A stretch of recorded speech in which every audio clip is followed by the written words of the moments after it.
Sunugal 24.net. L'information à sa juste valeur, c'est ici même. Sunugal 24.net.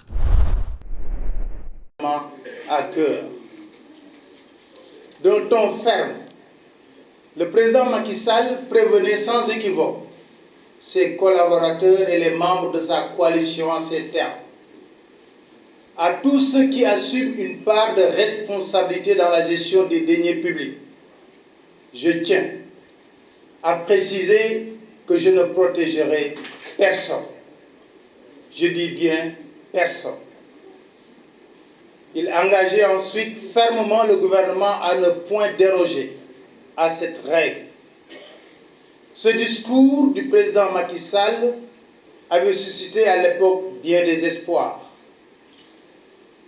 Ne s'arrêtant pas en si bon chemin dans sa croisade contre la malgouvernance, le président, dans une interview accordée au magazine hebdomadaire Jeune Afrique, persiste et signe. La rupture, pour moi, n'est pas un slogan. C'est un comportement. Celui que les dirigeants de ce pays doivent adopter. Humilité, sobriété et rigueur doivent régir notre action politique. Je vous assure qu'il s'agit bien là d'une rupture profonde avec les pratiques en vigueur sous mon prédécesseur. C'est toujours le président Macky Sall qui parle. Avant d'asséner avec vigueur, avec moi, tout va changer. Les Sénégalais ont réclamé une gouvernance plus vertueuse, plus sobre, plus transparente. Nous avons l'obligation de rendre des comptes. Personne n'est au-dessus des lois. Le temps de l'impunité est révolu. Ayant donc la parole à l'acte pour prouver ses bonnes intentions, le lundi 21 mai 2012, le président Macky Sall annonça la mise sur pied d'un office national anticorruption, OFNAC, qui a pour mission de prévenir et de lutter contre la corruption et les infractions assimilées, dans le but de renforcer le dispositif stratégique de la gouvernance publique. Au cours d'une rencontre avec les inspecteurs généraux d'État et les membres du gouvernement, le chef de l'État déclare de manière solennelle: l'OFNAC, qui va être bientôt créée, sera une autorité indépendante, dont la mission consistera à la prévention et la lutte contre la corruption et les infractions connexes. L'OFNAC sera chargé de promouvoir l'intégrité et la probité dans la gouvernance publique. Cette structure sera dotée d'importants pouvoirs, notamment celui d'autosaisine, pour toute enquête ou investigation qu'il jugera utile. Avec la même verve, le président Macky Sall ajoute: d'ailleurs, je préviens tout le monde, l'OFNAC va aussi publier ses rapports.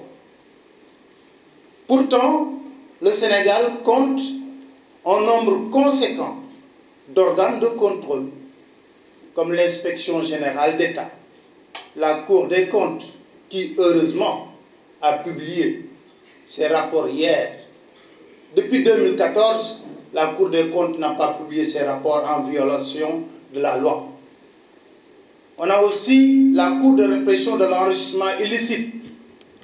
On a la cellule nationale de traitement des informations financières, l'autorité de régulation des marchés publics, la direction centrale des marchés publics et tout naturellement le dernier né, l'Office national de lutte contre la fraude et la corruption, OFNAC. Tous ces organes sont dotés de pouvoirs qui devraient leur permettre, faute d'éradiquer la malgouvernance, ce qui est une gageure, au moins, de la faire reculer notablement dans notre pays. Malheureusement, tel est loin d'être le cas. En atteste le dernier rapport sur l'indice de corruption qui place toujours le Sénégal dans la zone rouge. D'ailleurs, les Sénégalais s'interrogent même sur l'utilité de cette pléthore d'institutions de contrôle et se demandent à quoi elles servent finalement. La création de l'OFNAC avait suscité beaucoup d'espoir, mais il subsistait toujours une interrogation légitime.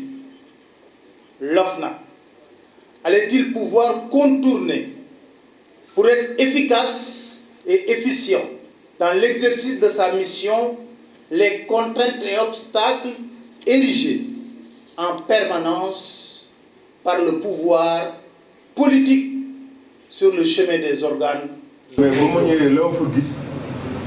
Malheureusement, l'Office n'a pas échappé au même sort qui était réservé aux autres organes de contrôle. Le dossier établi contre le DG du Centre des œuvres universitaires de Dakar dort dans les tiroirs de Dame Justice. Mieux, plus d'une vingtaine de dossiers sont sur la table du procureur. Rien n'a été fait jusqu'à présent. Le rapport sur le coude nous a particulièrement intéressés. Juste rappeler que l'OFNAC n'a pas été le premier organe de contrôle à avoir épinglé et décrié la gestion du coude. En vérité, le coude peut être assimilé à la vache à lait de ses directeurs au service de tous les régimes qui se sont succédés à la tête de ce pays. La polémique soulevée par le rapport de l'OFNAC sur la gestion du coude nous a poussé à vouloir en savoir davantage, ce qui a donné naissance à ce livre. Un livre qui s'est basé intégralement que sur le rapport produit par l'OFNAC.